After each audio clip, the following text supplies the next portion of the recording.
Hello everyone. Um, Today I am going to discuss The Unexpected Professor by John Carey. The full title of this book is The Unexpected Professor, An Oxford Life in Books. And before we begin the chapters, it is important to understand what kind of book this is and about the author. So here is a brief highlight. John Carey, his nationality is England, or you can call him British, and his birthplace, his full name is John Carey, yes, and his birthplace is London in England. And you have to know that this is a very special book, and this book is called a memoir. Memoir. I have already explained what a memoir is in class. uh, a memoir is also a form of autobiography in which a writer looks back on important experiences, memories, and events from his life and reflects on their meaning.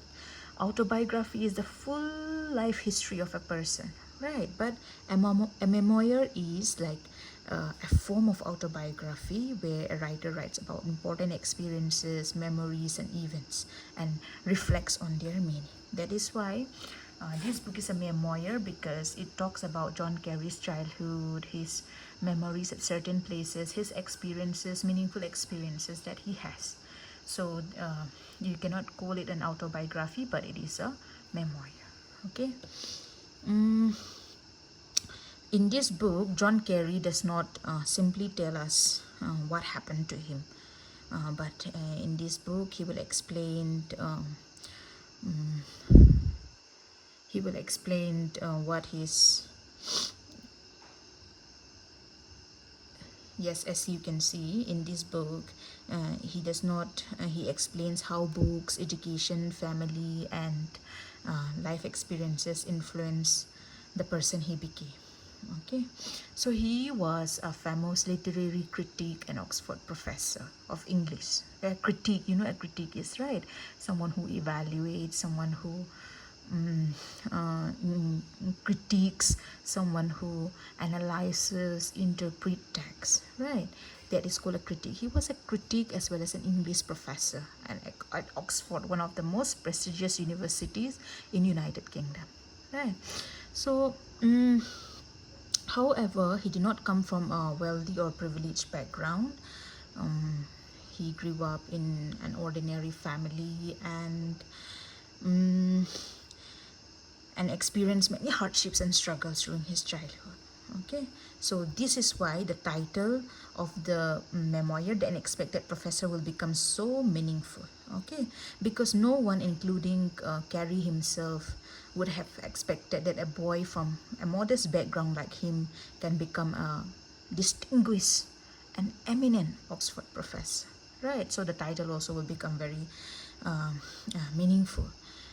And what makes this memoir inspiring, like I have given you here, what makes this memoir inspiring is that he talks about an important message, the importance of education and reading.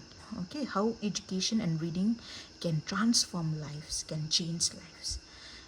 Throughout the memoir, Carey repeatedly shows how books open new worlds for him, how through reading he discovered new ideas, and how books became his companions, teachers, and guides throughout his life. Okay, those are the things that he includes in his book.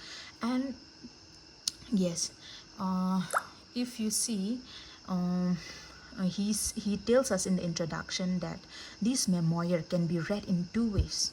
Can be read as an introduction to English literature, because he will talk in length about reading, he will talk in length about writing, he will talk in length about how certain writers influences him. So this memoir can be first read as an introduction to English literature, and it can be also read as a lesson on how reading, the world of reading, how reading can help us discover ideas, how reading can transform personality. Okay, so the book can be read in two ways. will not only read as a life story of John Kerry, but we will also see throughout the message the importance of reading. Okay, and then he also mentions in the introduction that the memoir is also a tribute to merit-based education, right? Merit-based education, how he believes that opportunities should be given according to ability and hard work rather than wealth or social status. Okay, so he'll talk about his own journey of how he comes from a modest background and he could reach greater heights. All right, so the book talks about merit education, the book talks about reading, the book talks about his life in Oxford, the book talks about his family life, the book talks about so many other things. Okay, so as we move through the chapters, we will follow Carrie's journey from childhood to adulthood. We will see many things like how war, family, education, friendships, and especially books will shape his life. Okay, so let us go through the book one by one, right? The chapters. Chapter 1 introduces us to John Kerry's childhood and the early experiences that shaped his personality. Although he later became a famous scholar, his beginnings, his backgrounds were very simple and ordinary. Right. John Kerry spent his childhood in Barnes, a place in London, and with his parents, his brother Bill and his sisters Marjorie and Rosemary. His family was loving and supportive, but life was not always easy. His father had once enjoyed financial stability by working for a French company, but because of the war, you have to know that this book was the World War II happened from 1939 to 1945, and his childhood he had grew up in the midst of wars. Okay, so we will see how war had changed the economic conditions and created difficulties for the family. Right. His mother was the pillar of the household. She manages the family with strength, care, and determination. So, one of Carrie's earliest memory is a celebration filled with music, flags, and even an elephant. Right. So, in the first part of the essay, he mentions there must have been an elephant. He is not really sure, but he remembers an elephant when he was very young. Okay. Uh, uh, this chapter this chapter also discusses his brother Bill, who struggled with mental and physical challenges. So, excuse me, although the family cared deeply for him, such problems were rarely discussed in the family. Okay, so a major turning point, one of the turning point in Carrie's childhood, all right, was the outbreak of the Second World War. I have mentioned 1939 to 1945, and war became part of everyday life, right?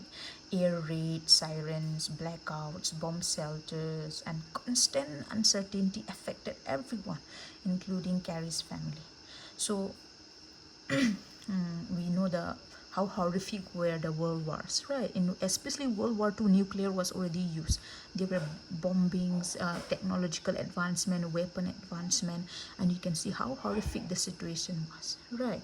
So for a young child, these experiences created a strange feeling of fear and curiosity at that time, right? So his childhood was also marked by World War. The war brought rationing. Everyday items like sweets, chocolates, and meal became very scarce, and they were considered luxury. All right, families they learned to survive with limited resources, and but then these hardships taught people. One good thing that he mentioned is that these hardships taught people the passions, resilience, and gratitude for simple things. Okay, so The most important idea in this chapter is the contrast between childhood innocence and the harsh realities of war. Right, John Carey and his siblings were growing up in a world where joy and fear existed side by side. All right. So, and then what happened is that this chapter ends with an important change to because London was the city like in United Kingdom, and it was mainly affected by the war. So to escape the dangers of wartime London, the family moves to a new place called the Radcliffe on Trent, and we will see how this move to a new place will symbolize a fresh start and opens new door or a new phase in Carey's life. Okay, so chapter 1 we see his childhood marked by war, and then how they move to a new place and how that will be the beginning of a journey. All right, a new journey. So that is chapter 1. Now as we move to chapter 2, chapter 2 presents a happier and more peaceful phase of John Carey's childhood after leaving London because it was so affected by war. The family settles in a place called Radcliffe. Okay, Radcliffe, and one good thing one thing that we can learn is that after leaving one good thing we have to know is that Radcliffe is a quiet village near Nottingham. Right, Nottingham is a place in United Kingdom. So for young John, for a young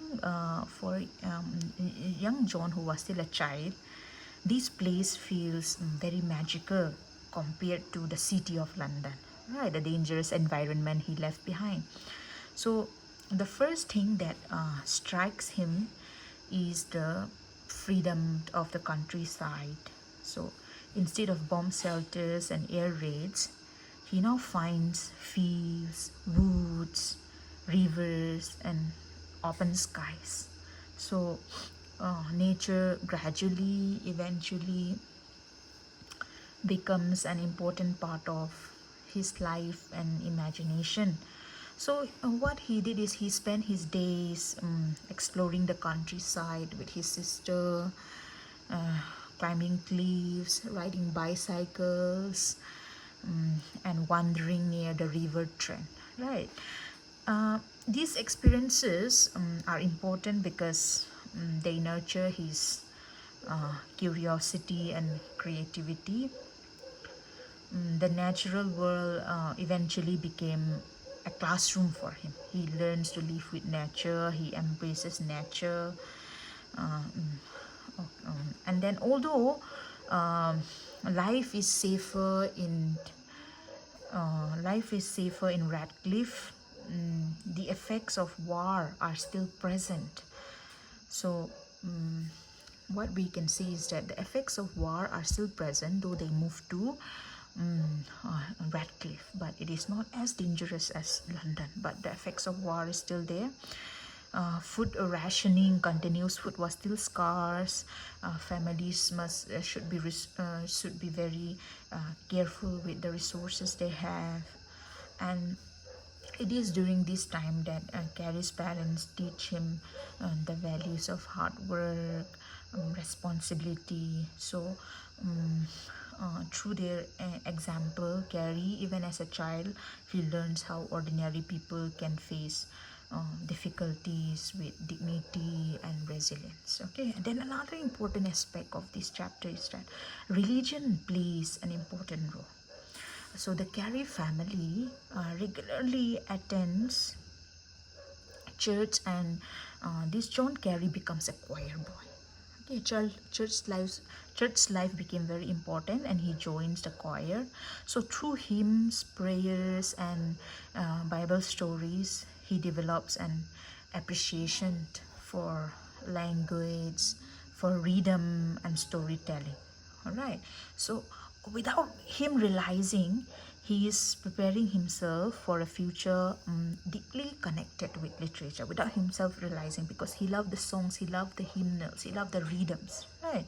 That was one of the early influences in his love for literature.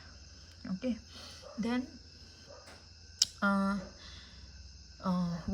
another major development in this chapter is that he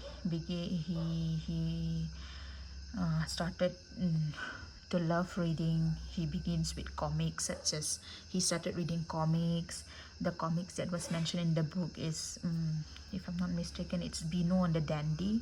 Then he moves on to adventure stories, and so books became a source of excitement. Okay, so even as a child, he had a natural inclination, natural love for books. Okay, uh, and why is this chapter significant? Because this chapter is important because it shows the beginning of Gary's lifelong relationship with books. Okay, nature helped him expand his imagination, and reading expands his mind. He loves the world of nature, he loves the life he lived with nature, and then he also started to love reading. So together they lay the foundation for his intellectual journey. Okay, and this kind of foundation will be crucial when he uh, this kind of foundation is crucial for him to enter one of the most prestigious university in the United Kingdom, which is the Oxford University. Okay, it shows. So this chapter 2, like I say, is important because it marks the start of Gary's love for reading, the love for literature through religion, through reading comics, and then through reading adventure stories. Mm,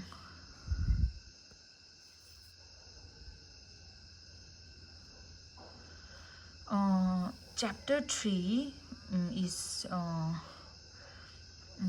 we see this is a very very important chapter in the whole book, because it is one of the most important turning point in Gary's life. So until now, Gary, he is just a curious village boy who explores nature and loves reading. But however, after he passes the 11 plus examination, he entering grammar school was one of the most remarkable phase of his life. Okay, he earns a place at Ways Bridgeford Grammar School. So why is this achievement so significant? Because grammar school, these are the type of schools that selected students based on their ability, based on merit, MERIT, merit, rather than family's wealth. All right. So for Gary, who comes from a humble background, he entered grammar school by his ability, and it was like a doorway to a future. Okay, to a bright future. It was a major turning point in his life. But however, his early days at school were not easy. Why? Because he struggles with subjects such as history, geography, and mathematics. Mm, and he finds many lessons difficult and he feels discouraged.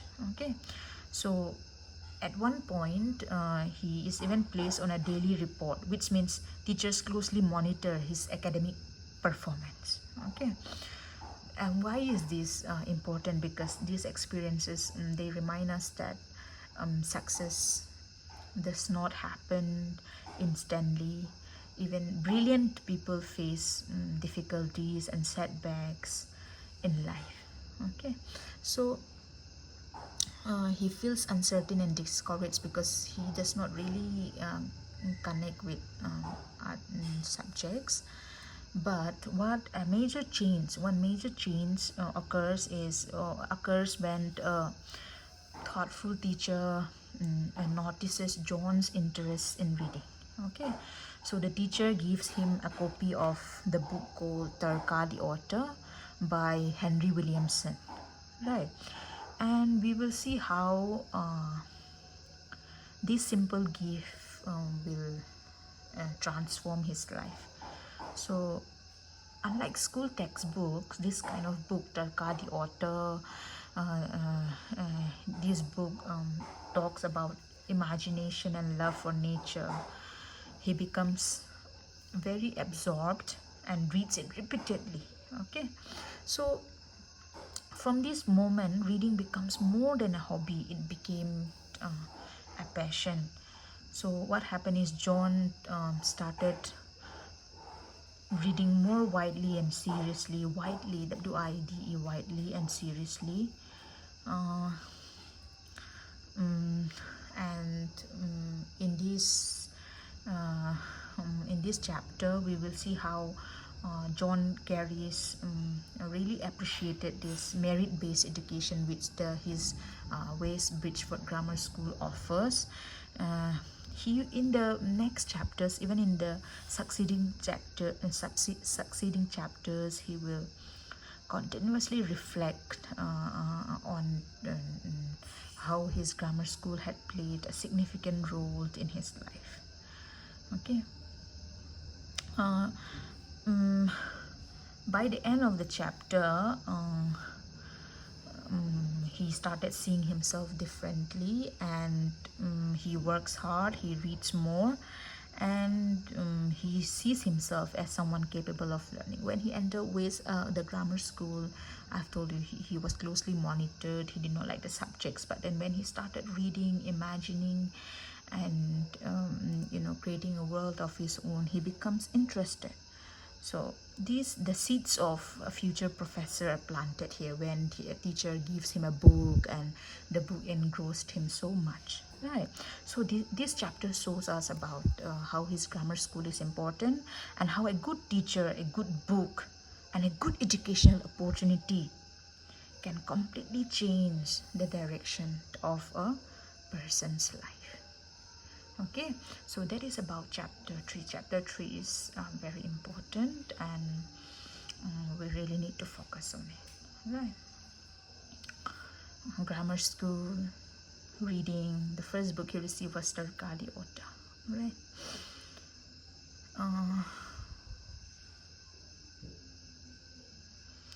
Chapter 4 takes us into one of the most memorable and adventurous periods of John Carey's childhood. So the center of this chapter is an abandoned house called the Deep. John and his friends discover one empty building and transform it into their sacred headquarters. This is just a game, okay? So to them, it is not just an old house, but it becomes the center of an exciting imaginary world. All right, so the boys use this abandoned house. They create their own army with ranks, rules, missions, and responsibilities. They organize drills like real armies, okay, inspections, rescue missions, and military exercises. So at first, these activities may seem like ordinary childhood games, right? Running around with toy guns, playing war, shooting at each other. However, they reveal something deeper. What is that? Through their play, John Carey reflects back and he says that through this play, he and his friends learned important life skills. Okay, important life skills like leadership, teamwork, discipline, and decision making, right? But what happened is that at the same time, the real war, the World War II, is always present in the background, right? Air raids, blackouts, and then blackouts, there will be no electricity. News of battles constantly remind them that the conflict outside is very real and dangerous, right?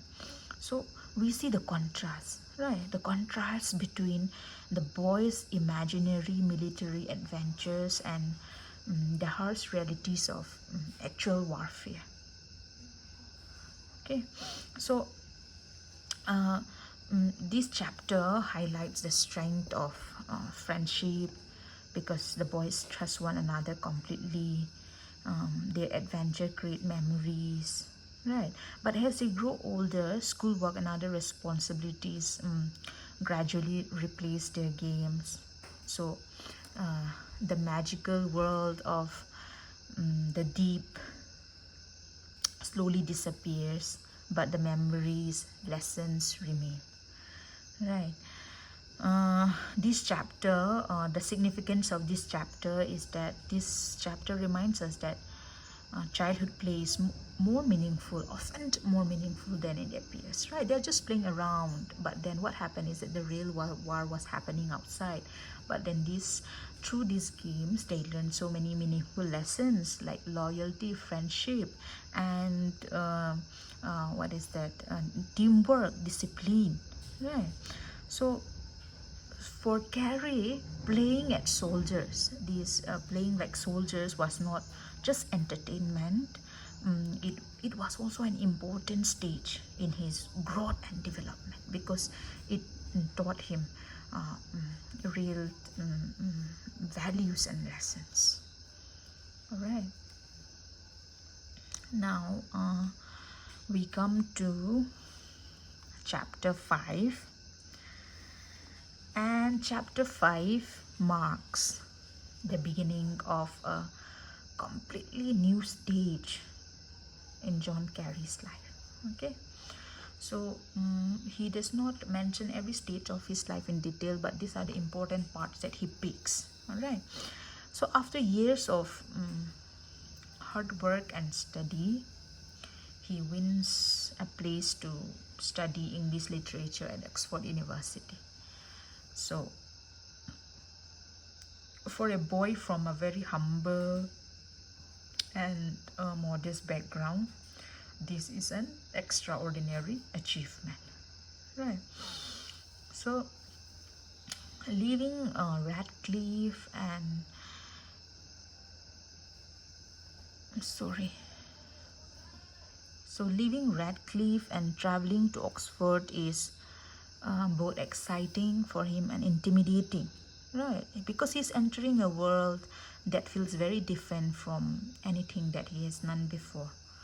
So when upon entering Oxford campus, he learns that Oxford University is filled with ancient buildings, traditions, and highly educated students. So many of the students come from wealthy families and prestigious schools. So at first, Gary feels like an outsider. Okay, he notices that the students had differences, had different accent, had different manners, had different etiquettes, had different level of confidence and social background. Right. So compared to some of his classmates, he feels very, out of place. He feels inexperienced. He feels like an outsider. But then we will see that instead of giving up, he becomes very determined to prove that he belongs there. Okay. So, what happened in Oxford is that Oxford presents many challenges for him because the teaching system were very demanding, because teacher they demand independent thinking and analysis, and students are expected not only to read books but also to develop original ideas. Okay, so here Carrie studies great writers like Shakespeare, Milton, and Donne. All of these writers you have read even in your UG course. Through these works, he learns how literature can really deepen and change our perspective of human life. Right. So, and then beyond studies and academics, Oxford also broadens his horizons in many ways. Okay, he makes friends from different backgrounds, and then he participates in college life, and he had new perspective on society, politics, culture. So he used libraries, he joined discussions, and he joined in intellectual and good debates, and all this become a part of his everyday life. Okay, so when he enters this Oxford, though he felt out of place at first, he did not give up. He was determined to learn as much as he can. Okay, so gradually his confidence grows, and he begins to express his own opinions more freely, and he develops the discipline. Okay, the discipline. So literature now is no longer the something literature is no longer simply something that he enjoys reading. It becomes a way of understanding the world. Okay, confidence increases, literature becomes way of life. Means literature is not just about reading but understanding life, right? So his love for literature depends in this chapter. And why is this chapter significant? Because it shows the transformation of John Carey's from a talented schoolboy into a serious university student. Okay, from a talented schoolboy to a serious university student. Though Oxford was challenging at first, Oxford challenges him, right, intellectually, socially, and emotionally. So, but through these challenges, he becomes more independent. The teaching system that asks for his independent thought, asks for his original ideas, right? And the teaching system shapes his what is that, analytical skills, thinking skills.